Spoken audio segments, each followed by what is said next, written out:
ഗാഥയുമായി ഞാൻ പോയത് അവിടെ ഒരു ഫ്ലാറ്റിലേക്കായിരുന്നു. അതൊരു മലഞ്ചെരുവിനടുത്തായിരുന്നു. അവിടെ എത്തിയപ്പോഴേ അവൾ ആകെ തളർന്നു. ദേവൂട്ടിയും കരച്ചിലായി. പിന്നെ ഒരു മുറിയെടുത്തൊന്ന് ഫ്രഷായി ഞാൻ ഇറങ്ങി. കുറച്ച് ദൂരെ എത്തിനാൽ കാറെടുത്താണ് പോയത്. അവളെയും കുഞ്ഞിനെയും അവിടെ നിർത്തി ഞാൻ ഇറങ്ങി.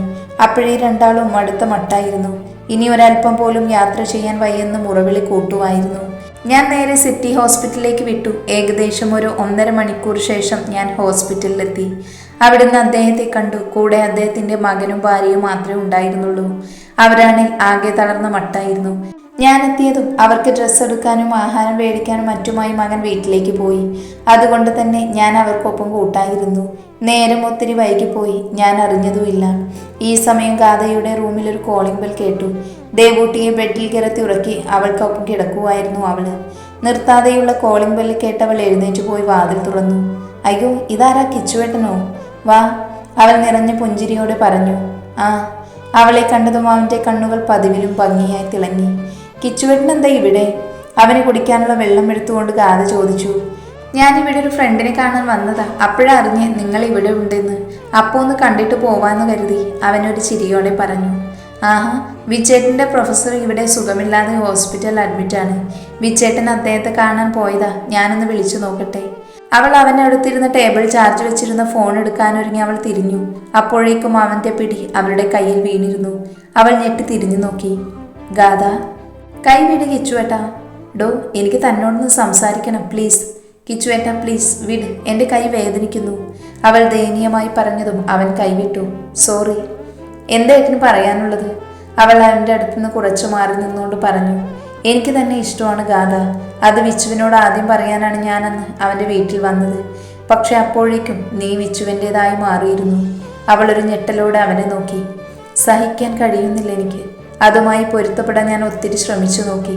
പക്ഷേ കഴിയുന്നില്ല എനിക്ക്. അത്രയ്ക്കും ഞാൻ നിന്നെ സ്നേഹിച്ചു പോയി. എനിക്ക് നിന്നെ വേണം ഗാഥ. കിച്ചുവേട്ടൻ എന്തൊക്കെയായി പറയുന്നേ? അന്ന് എന്നോട് ഇഷ്ടമുണ്ടായെന്ന് വെച്ച് ഇന്ന് ഞാൻ നിങ്ങളുടെ ഫ്രണ്ടിൻ്റെ ഭാര്യയാണ്. അദ്ദേഹത്തിൻ്റെ കുഞ്ഞിൻ്റെ അമ്മയാണ്. അതുമാത്രമല്ല, കിച്ചുവേട്ടനാണ് എന്നെ സ്നേഹിച്ചത്, അല്ലാതെ ഞാനല്ല. ഈ ഗാഥയുടെ ജീവിതത്തിൽ ഒരേ ഒരു പുരുഷനെ ഉണ്ടാവുള്ളൂ. അത് വിച്ചേട്ടനാണ്. അവൾ ദേഷ്യത്തോടെ പറഞ്ഞു. ഗാഥ പ്ലീസ്, അവൻ അവളുടെ അടുത്തേക്ക് ചെന്നുകൊണ്ട് പറഞ്ഞു. സ്റ്റോപ്പ് ദിസ് നോൺസെൻസ് കിച്ചുവേട്ട. Get lost. ഇത്രയും നേരം എൻ്റെ ഹസ്ബൻഡിൻ്റെ ഫ്രണ്ടാണെന്നുള്ള മാന്യതയിലാണ് ഞാൻ സംസാരിച്ചത്. ഇനിയും എന്നിൽ നിന്ന് അങ്ങനെ ഒരു മാന്യത നിങ്ങൾ പ്രതീക്ഷിക്കേണ്ട. എന്തടി, ഞാൻ അല്പം സോഫ്റ്റായി സംസാരിച്ചെന്ന് നിനക്ക് അഹങ്കാരം കൂടിയോ? ഇറങ്ങി പോടോ പുറത്ത്. അവളും വിട്ടുകൊടുത്തില്ല. അങ്ങനെ പോവാനല്ലടി ഞാൻ വന്നത്. ഞാൻ പോകുന്നുണ്ടേ അത് നിന്നെയും കൊണ്ടേ ആയിരിക്കും. അവളുടെ കയ്യിൽ പിടിച്ചു വലിച്ച് അവൻ്റെ ദേഹത്തേക്ക് ചേർത്തുകൊണ്ട് അവൾ പറഞ്ഞു. ഭ ചെറ്റെ, കൈവിട. അവനെ പിടിച്ചു തള്ളിക്കൊണ്ട് അവൾ ഓടി പോയി ഫോണെടുത്ത് വിച്ചുവിൻ്റെ നമ്പറിലേക്ക് ഡയൽ ചെയ്തു. ഓർക്കാടി നീ ഫോൺ ചെയ്യുന്നേ? നിന്റെ മറ്റവനോ? വീണെടുത്ത് നിന്ന് എഴുന്നേറ്റുകൊണ്ട് അവൻ ചോദിച്ചു. ഹലോ വിച്ചേട്ടാ. മറുവശത്ത് വിച്ചു കോൾ അറ്റൻഡ് ചെയ്തതും അവൾ വിളിച്ചു. ഡി. കിച്ചു അലറിക്കൊണ്ട് അവളുടെ മുടിക്കുത്തിൽ പിടിച്ചു. അപ്പോഴേക്കും അവളുടെ കയ്യിൽ നിന്നും ഫോൺ താഴേക്ക് തെറിച്ചു വീണിരുന്നു. ഗാഥ. ഫോണിലൂടെ വിച്ചുവിൻ്റെ ശബ്ദമുയർന്നു. വിച്ചേട്ട വേഗം വാ, ഞാനിവിടെ. ഇയാൾ എന്നെ. കിച്ചുവിൻ്റെ കൈക്കുള്ളിൽ കിടന്നവൾ അലറി. ഗാഥ മോളെ. അവളുടെ കരച്ചിൽ കേട്ട് നെഞ്ചു പൊട്ടുന്ന പോലെ തോന്നിപ്പോയി അവന്. ഡി. ഈ കിച്ചു ഒന്ന് തീരുമാനിച്ച അത് നടത്തിയിരിക്കും, എന്ത് വില കൊടുത്തും. കിച്ചു അലറി. വീട്, എന്നെ വീട്. അവൾ അലറി വിളിച്ചു. കിച്ചു അവളെ വലിച്ചതും താഴേക്കിട്ട് അവൾ മേലേക്ക് വീണു. കിച്ചു. വിച്ചുവിനുള്ളിൽ ദേഷ്യം നിറഞ്ഞു. അവൻ അവിടെ നിന്നും ഇറങ്ങി ഓടി. വേഗം കാറെടുത്ത് ഫ്ലാറ്റിലേക്ക് തിരിച്ചു. കിച്ചുവേട്ട പ്ലീസ്, എന്നെ ഒന്നും ചെയ്യല്ലേ. എൻ്റെ കുഞ്ഞിനെ ഓർത്തെങ്കിലും. അവൾ കരഞ്ഞുകൊണ്ട് അവനോട് യാചിച്ചു. ഇതൊന്നും ആരും അറിയാൻ പോണില്ല. നീ ഇങ്ങനെ കരഞ്ഞു ബഹളം വെച്ചാൽ എങ്ങനെയാ? അവൻ അവളുടെ ടോപ്പിൻ്റെ കൈ വലിച്ചൂരി അവളുടെ കഴുത്തിലേക്ക് മുഖം പൂഴ്ത്തിക്കൊണ്ട് അവൻ പറഞ്ഞു. വേണ്ട പ്ലീസ് കിച്ചുവേട്ട. വിച്ചേട്ട ഒന്ന് ഓടി വാ. അവൾ അവനെ തള്ളി മാറ്റാൻ ശ്രമിച്ചുകൊണ്ട് അലറിക്കരഞ്ഞു. ഈ ബാംഗ്ലൂരിലെ തിരക്കിൽ കാറും ഓടിച്ച് ഇത്രയും ദൂരം നിന്റെ വിച്ചേട്ടൻ എത്തും എന്ന് നിനക്ക് തോന്നുന്നുണ്ടോ ഗാഥ? അവളിലേക്ക് കൂടുതൽ ചേർന്നുകൊണ്ടവൻ പറഞ്ഞു. അവൻ കാണാതെ കൈ എത്തിച്ച് താഴെ പൊട്ടിച്ചിതറിക്കിടന്ന ഗ്ലാസിൻ്റെ പീസെടുത്ത് അവൻ്റെ കയ്യിൽ കുത്തിയിറക്കി. ഉറക്കെ അലറിക്കൊണ്ടവൻ പതിയെ കൈവലിച്ചു. ആ നേരം കൊണ്ട് അവൾ അവനെ തള്ളി മാറ്റി എഴുന്നേറ്റ് ദേവൂട്ടിയെയും എടുത്തുകൊണ്ട് പുറത്തേക്കോടി. വിച്ചു അപ്പോഴേക്കും ട്രാഫിക് ബ്ലോക്കിൽ പെട്ടുകിടക്കുകയായിരുന്നു. ഈ നേരം കൊണ്ട് കിച്ചു കയ്യിൽ കുത്തിയ ഗ്ലാസ്സിൽ വഴിച്ചിളക്കി അവളുടെ പുറകെ ഓടി. ഗാഥ ആകെ തളർന്നതിനാൽ കാലുകൾ ഇടറിയിരുന്നു. എങ്കിലും അവൾ കരഞ്ഞു നിലവിളിക്കുന്ന കുഞ്ഞിനെയും മാറോടടക്കി പിടിച്ചുകൊണ്ട് മുന്നോട്ടോടി. ആ മലഞ്ചെരുവുകൾക്കിടയിലൂടെ കാലിടറാതെ അവൾ ഓടി. ഡീ നിക്കടി അവിടെ! കിച്ചു അലറിക്കൊണ്ട് അവളുടെ പിന്നാലെ ഓടി. വേണ്ട കിച്ചുവേട്ട, എന്നെ ഒന്നും ചെയ്യല്ലേ! ഓടുന്നതിനിടയിൽ അവൾ വിളിച്ചു പറഞ്ഞു. ദേവൂട്ടി ഭയന്ന് കരയുമായിരുന്നു ആ നിമിഷം. വിച്ചു ട്രാഫിക് ഒഴിഞ്ഞതും വണ്ടി വേഗത്തിൽ പായിച്ചു. ഈ സമയം കിച്ചു നിലത്ത് കിടന്നൊരു വടിയെടുത്ത് അവളുടെ കാലിലേക്ക് എറിഞ്ഞു. പെട്ടെന്നായതിനാൽ അവൾ വീഴാനായിട്ട് മുന്നോട്ടാഞ്ഞു. പെട്ടെന്ന് വിച്ചുവിൻ്റെ കാറ് വന്ന് അവളുടെ മുന്നിൽ ചവിട്ടി നിർത്തി. അവൾ കാറിന്റെ മുകളിലേക്ക് ഇടിച്ചു നിന്നു. അപ്പോഴും കുഞ്ഞിനെ വിടാതെ മാറോട് ചേർത്ത് പിടിച്ചിരുന്നു. ഗാഥ! ഉറക്കെ വിളിച്ചുകൊണ്ട് വിച്ചു കാറിൽ നിന്നും ചാടിയിറങ്ങി. വിച്ചേട്ടാ! അവൾ കരഞ്ഞുകൊണ്ട് അവൻ്റെ നെഞ്ചിലേക്ക് വീണു. അവൻ അവളെയും കുഞ്ഞിനെയും നെഞ്ചോട് അടക്കി പിടിച്ചു.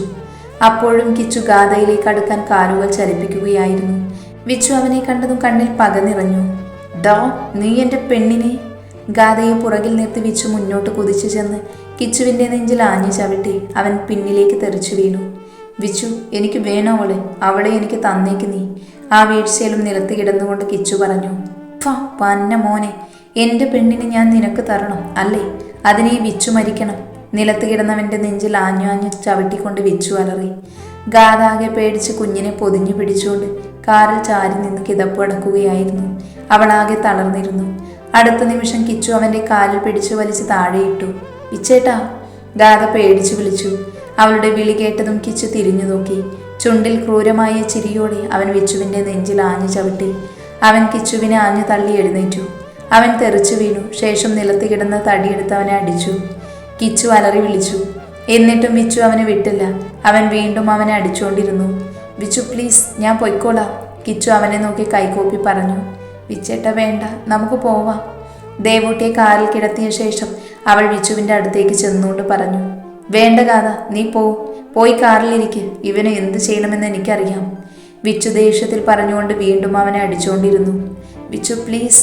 കിച്ചു വീണ്ടും വേദന കൊണ്ട് അലറി. നീ എൻ്റെ പെണ്ണിന്! അവൻ കലിതീരുവോളം അവനെ അടിച്ചുകൊണ്ടിരുന്നു. കിച്ചു ആകെ അവശനായി. വായിൽ നിന്നും നെറ്റിയിൽ നിന്നും ചോര ഒലിക്കാൻ തുടങ്ങി.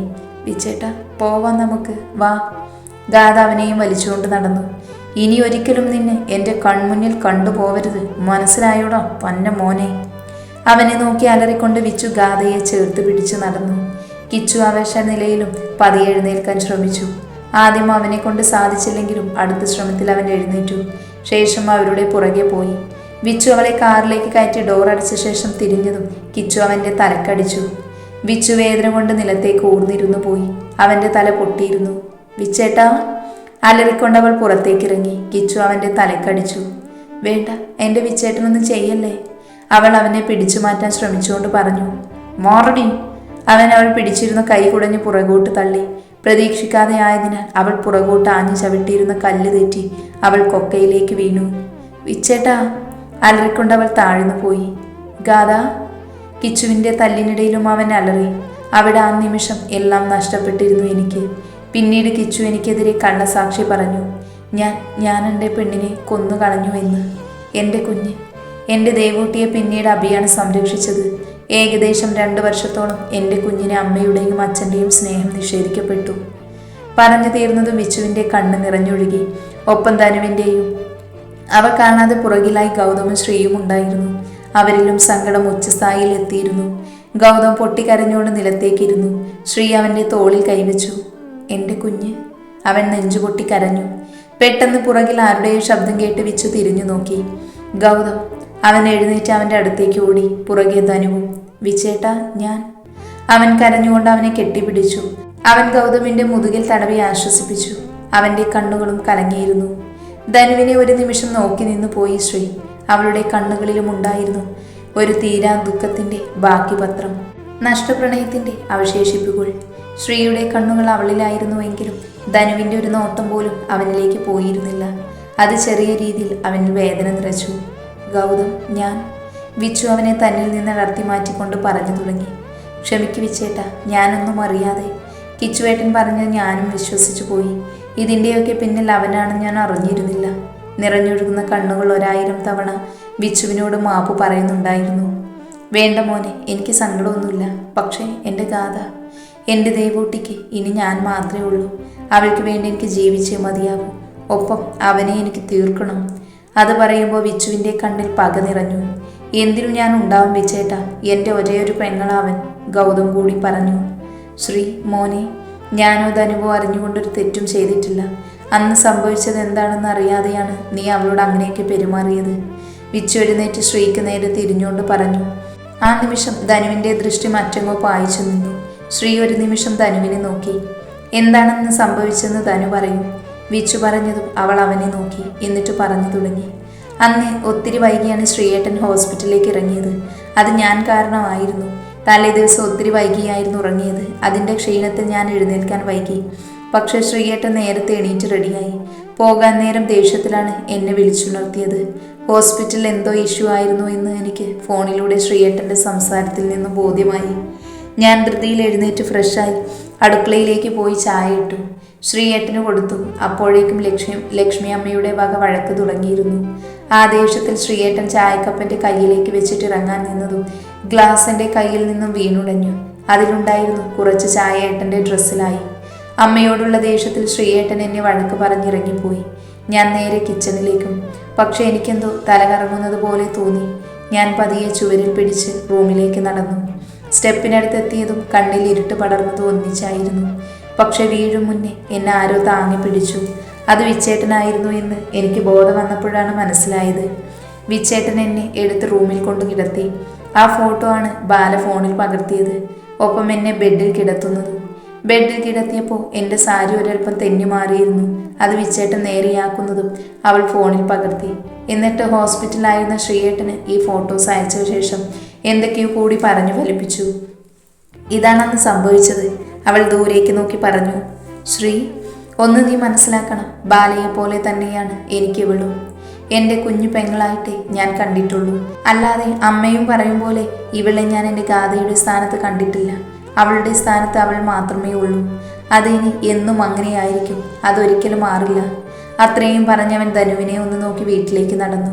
അവൻ്റെ പുറകിലായി ഗൗതമും. അവരുടെ ഒപ്പം പോകാൻ തുടങ്ങിയ ധനുവിനെ ശ്രീ തടഞ്ഞു. നിനക്കെന്നോട് ഇതൊക്കെ നേരത്തെ പറയാമായിരുന്നില്ലേ? അവൻ്റെ ചോദ്യം ഉയർന്നു.